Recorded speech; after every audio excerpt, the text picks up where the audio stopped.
Made by people like you. Your community. Your radio. Your Preston FM.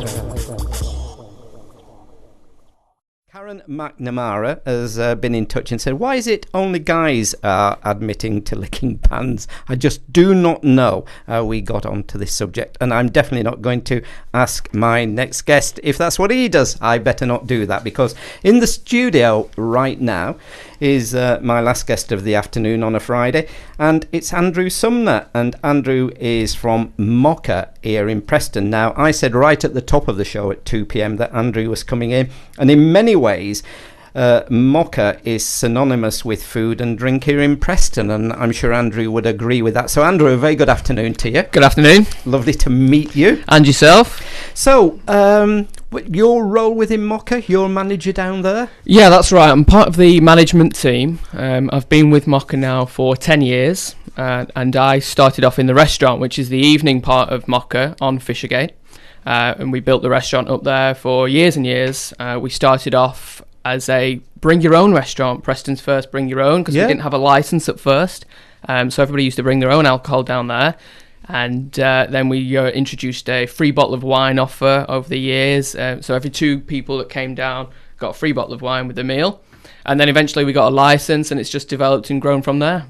And of course, MOKA, in many respects, was around here in Preston, in the city, a lot time before some of the newbies that have moved in. It was that's indeed, right, yeah, that's right. We opened up in 2002. A lot of people don't realise that. They think we've been there a lot less time than that, but it was 2002. And that end of town, actually, back then was very quiet. And as times changed, actually, I'd say other areas of town now have sort of dropped down a bit, and it's buzzing down that end now. It's thriving down there. So it's a good location to be in. And since that time, other outlets, I mean, MOKA has developed, yeah, hasn't it? Everybody right. sees the shop, particularly on Fishergate, because, of course, it's the main thoroughfare near the station, opposite, just a little up from Primark, so a prime position there. I mean, I've always thought, I'm sometimes personally quite disappointed with Preston in the evening, because it is often very quiet during the week, and I'm sure you probably would agree from a business point of view that one of the things we need to do along with Preston City Council is keep people in Preston in an evening. But the one thing I've always noticed when I have come into Preston in an evening is that one of the few places always open on Fishergates is MOKA. We start, especially the one on Fishergate, we start at 7:30 in the morning for breakfast and then go right through till 10 o'clock at night. At 5 o'clock it changes into the restaurant, so we have a MOKA by day and MOKA by night. So it's lunchtime, breakfast, that kind of thing, and then 5 o'clock we go into the tapas restaurant, which is what it's now become. It's become a tapas restaurant, and that was just down to sort of changing styles over, like you say, we've been here for a few years now. Things have developed, things have changed, and we're a tapas restaurant now. And you do get a lot of people from the train station actually coming in and saying, it's very quiet around here, where do you go? I was like, well, come in here. That's right, yeah. So it's good for us, I suppose, that there aren't many other places open, but I absolutely agree with you. We want to get the town centre sort of thriving, and we find you get customers that just say to us, well, we don't come into the town centre in the evening, slightly worried about what might be going on in the town centre. But where we are, it's fine, it's great down there. There's a couple of nice bars down that end of town now as well.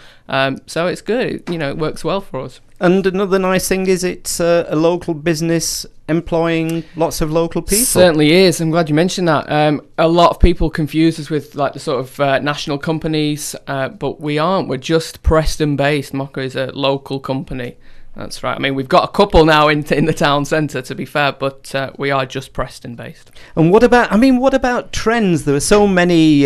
We've just had our feature. We have a regular Friday feature here on Chat City, which is Foodie Friday. So we have 2 guys who do our recipes. And I mean, there's so many TV shows these days about food. Yeah. Do you find that food fad, if that's the right word, are there lots of changes? Do you get people coming in who want something that they've seen on television? Massively. And I'll tell you what now, especially with sort of websites that we have now where people can go and critique, you have to be very, very good at what you do, and you have to absolutely be on your A game. And that's not just food, that's drinks as well, coffees, and you've got to reproduce that every single time. Like all the staff that I work with closely in the shopping centre, at MOKA in the shopping centre, they all know a simple thing such as a coffee stain. Do not let that coffee go out if there's a drip running down the cup. Wipe it up. You've got to be absolutely on the ball and on the game with it, because people are much more aware now about tastes and different foods, different cultures and how they eat. So you really, really have to be on the ball. So, and the food fads, because I mean, how many years ago tapas wasn't really on the menu anywhere, was it? And now so many people love tapas. Yeah, and more restaurants now are sort of following suit and doing that same sort of thing. You can look around Preston town centre now. I think there's currently 5 different restaurants and another one due to open that are doing tapas. So definitely food fads. Definitely. A few years ago, Thai food was very big, and we had quite a few different Thai dishes on our menu. And now, like you say, at the moment, tapas and trying different things. MOKA's tapas menu is actually like an international style. So we've got a few Mexican dishes on there. We've got some British things. We've got some American things, Thai food on there. All different kinds of things. People can mix and match together, really. It's interesting. And do you have one person who goes out and sources the food daily, or is it kind of a combined team effort that source the food, etc.? Well, the owner is still very much involved with the business, and he's a big part of that, very instrumental. But one thing with MOKA that's very, very good is staff that have worked there for a while. They're entitled to have an opinion. They're entitled to get involved. Our chefs get involved with the menus. We have a kitchen manager and a general manager, and everybody sort of clubs together and has an input at least. And even the chefs themselves that are just doing the day-to-day business, they are involved with menus as well. For example, we have a jerk chicken special on in MOKA in the shopping centre at the moment, which is one of the chef's ideas. He's actually Jamaican, this chef, so it was his input, if you like, and it's great. It's going down really well, so that's all good. So what's life like then as a manager there? I mean, what's a good day for you? What at the end of the day do you think, wow, that's been a good day? Well, busy one, I suppose. Yeah. MOKA's a busy place. We get a lot of different kinds of people in, and just got to try and keep everybody happy all at the same time. Keep the staff happy, keep the customers happy, keep yourself happy, keep the boss happy. But it's a very enjoyable place to work as well. Everybody has an off day, I'm sure, but 9 times out of 10, it's a really nice place to work. Staff enjoy working there. We've got some staff that have just, like myself, been there for 10 years or so, So obviously there's longevity there, and with that comes a lot of experience as well, and knowing the business inside out. So yeah, it's good. So what are the challenges, given that, as I was saying before, years and years ago, that you probably just had maybe 1 or 2 kind of coffee shops or places around the city, but these days with the competition, I mean, what are the challenges for you at MOKA, to make certain that you're able to fight off the competition? Yeah, it's a good question. Well, like I said before, you need to be on your A game and absolutely stay on top of what you're doing, and you need to keep changing and keep things fresh. There's a new one of the companies has brought out a new kind of coffee now, and it's not currently on our menu, but we've sort of looked into it. We're now aware of how to make that drink, and we're doing it for people that ask for it. So you just got to be able to offer those sort of things. Coffee-wise, we're just looking at new things for the sort of autumn-winter season now coming in. What new flavours, new tastes can we bring in? All the other companies are doing it, and we have to follow suit with that as well. We have to stay on our A game, otherwise we'll get left behind, and that's what happens. And you see places come and go, so obviously we don't want that to happen. Same with the food as well. Specials menus change sort of seasonally. We've got to stay on your A game, keep new things coming in, new fresh ideas coming in, and we also have comment cards now as well, so customers are sort of entitled to leave their opinion and what would they like to see, that kind of thing. And one of your competitors, I don't think I'd like this, but this month I don't think I'll be trying this one, has brought out a latte that tastes like Guinness. Now, I don't think I'd be in for that with coffee, even though everybody says, well, Guinness is full of iron and it's good for you. I don't think I'd like a Guinness coffee. What is probably one of the most unusual coffees that you have at... unusual coffee. Well, we do all of the coffees, pretty much everything's on offer, but probably your syrup ones. But it's just interesting these days, again, going with trends. It's not just a case of making a latte anymore or making a cappuccino. It's a skinny decaf latte with extra shot, hot water on the side, and gingerbread syrup, So you've got to move with what people want. So we do as much as possible. one drink. It's not coffee based, but it's green tea based. We put it on last year. Iced green tea lemonade. That sounds nice. It's really good. It's got fresh lemon, fresh mint in there. Gave that a try. I thought, well, we'll go and we'll see how it goes. Absolutely flies out. Yes, my kind of drink. That sounds nice. Really I'll have to good. come and try one of those. That does sound good. And I mean, you're coming up to probably the busiest time of the year. I mean, we're in October next week. Yep. And I know people will dread the thought when I say Christmas round the corner, but I suppose that's one of the challenges now is the season. Definitely. A few years ago, the first inquiry I got for Christmas was actually in April. Yeah. So that's like those sort of Mad Friday days, the 12th of December, the 19th of December are almost full already with the restaurants. So you can see people are looking in advance, and Christmas is obviously a very, very big time for us, but not just for a case of like to take some money in. It's a big promotional time. We see a lot of customers that don't necessarily come to us usually, maybe on Christmas parties for work, that kind of thing. So it's a big time of year that we need to get right and make sure we're bringing new people in year by year. And at the moment, a competition, I understand, MOKA running. Tell us about the competition. We do. We've just started this today. You can find details of it on Facebook and Twitter. What we're doing is we are offering a meal for two.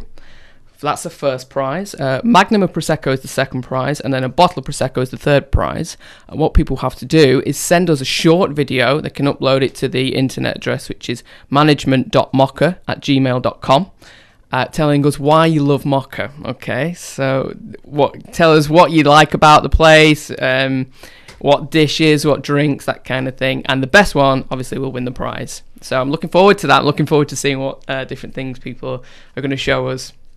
Yeah, that sounds really quite good. Sounds like a good competition. And I mean, I was looking when I was putting the show together, lots of people making comments on websites, etc. And the nice thing is that there's always a response from somebody at MOKA to whatever comments people put up there.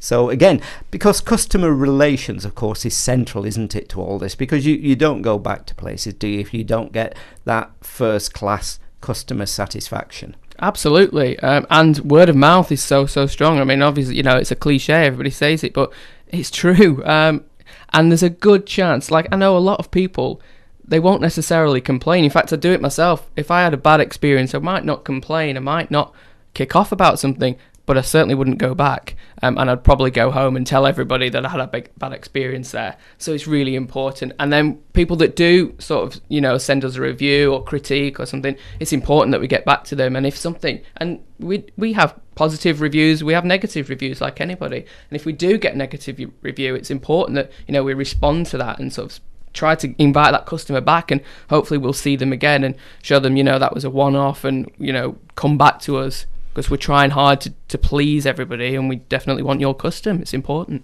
So it's Friday afternoon, so a busy weekend. Are you working all weekend? Yeah, Friday afternoon. Yes, I know you'd like to think, it's time to relax a little bit, but no, not for us. It's busy time. Working this evening, yes. I'm in tomorrow.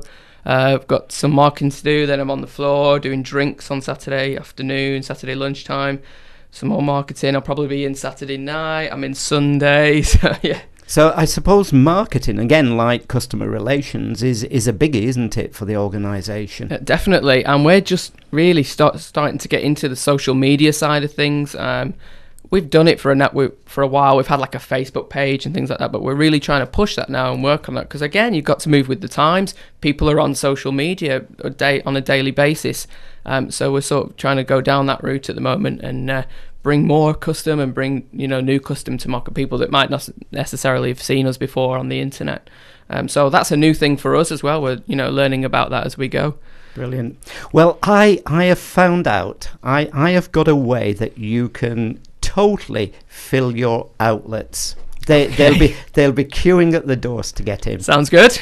All you've got to do is feed Preston FM through the outlets. Excellent. And everybody right. will be coming in to listen to Preston FM. I'll get on that when I get back then. No problem. Well, it's always nice to talk about business, and particularly when it's local business. So, Andrew, can I thank you for coming in this afternoon? Yeah, it's been great. Thank you very much for having me. Okay, and there you are. You see, we'll be able to go in, have that nice drink. What was it, the cold drink that I fancy? Iced green tea lemonade.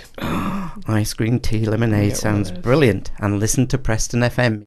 For all the latest community news and events. 103.2 Preston FM. Your community, your radio.